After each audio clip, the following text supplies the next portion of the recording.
U.S. absence to increase respect and honor observance of the law. For many centuries, the Assyrians ruled Upper Asia with an iron fist. In the 8th century BC, however, the people of Media, now northwestern Iran, revolted against them and finally broke free.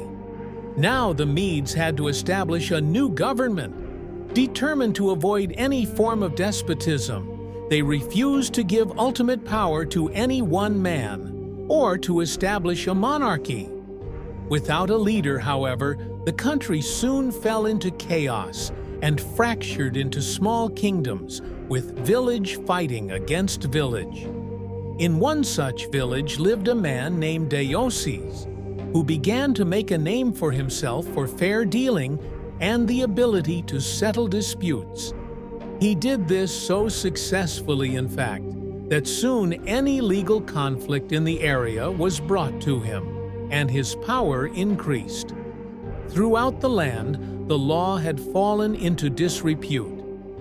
The judges were corrupt, and no one entrusted their cases to the courts anymore, resorting to violence instead.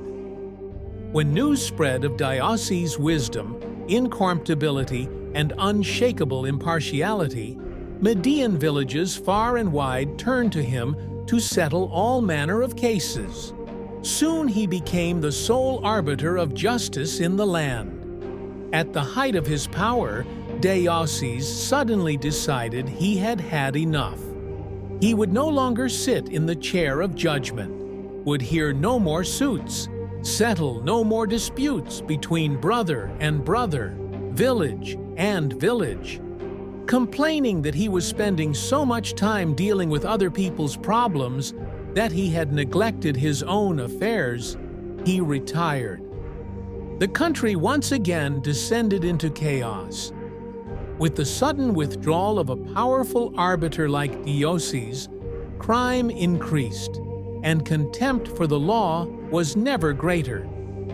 The Medes held a meeting of all the villages to decide how to get out of their predicament. "We cannot continue to live in this country under these conditions," said one tribal leader. "Let us appoint one of our number to rule so that we can live under orderly government, rather than losing our homes altogether in the present chaos."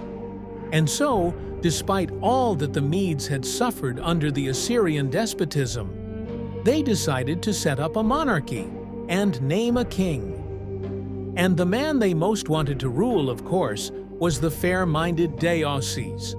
He was hard to convince, for he wanted nothing more to do with the village's infighting and bickering.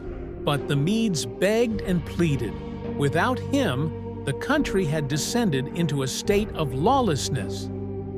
Deioces finally agreed, yet he also imposed conditions. An enormous palace was to be constructed for him, he was to be provided with bodyguards, and a capital city was to be built from which he could rule. All of this was done, and Deioces settled into his palace. In the center of the capital, the palace was surrounded by walls and completely inaccessible to ordinary people. Deioces then established the terms of his rule. Admission to his presence was forbidden. Communication with the king was only possible through messengers. No one in the royal court could see him more than once a week, and then only by permission. Deioces ruled for 53 years, extended the Median Empire, and established the foundation for what would later be the Persian Empire, under his great-great-grandson Cyrus. During Deioces' reign, the people's respect for him gradually turned into a form of worship. He was not a mere mortal, they believed, but the son of a god. Interpretation: Deioces was a man of great ambition. He determined early on that the country needed a strong ruler, and that he was the man for the job. LN, a land plagued with anarchy, the most powerful man is the judge and arbiter. So Deioces began his career by making his reputation as a man of impeccable fairness. At the height of his power as a judge, however, Deioces realized the truth of the law of absence and presence. By serving so many clients, he had become too noticeable, too available, and had lost the respect he had earlier enjoyed. People were taking his services for granted. The only way to regain the veneration and power he wanted was to withdraw completely and let the Medes taste what life was like without him. As he expected, they came begging for him to rule. Once Diocese had discovered the truth of this law, he carried it to its ultimate realization. In the palace his people had built for him, none could see him except a few courtiers, and those only rarely.